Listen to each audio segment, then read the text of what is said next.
For today's video ay mag-unbox tayo ng ating in-order na multifunctional electric pot. Tara guys, samahan nyo ako.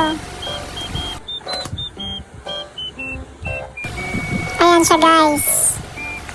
Bali, ang aking in-order nga pala ay 28 cm. May kalakihan siya. Ayan guys, yung kanyang manual na hindi naman natin binabasa. So ayan guys, try na natin magluto ng tinola gamit ang ating multifunctional electric pot. Ang lakas niyang kumulo guys. Nakikita nyo naman. Bali may 3 levels nga pala ito. Number 1, number 2, at saka number 3.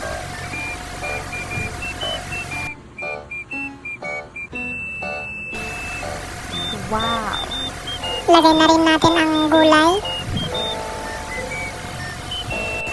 At takpan, hayaan natin na kumulo muna hanggang sa maluto. So yan guys, ready na ang ating tinola. Thanks for watching!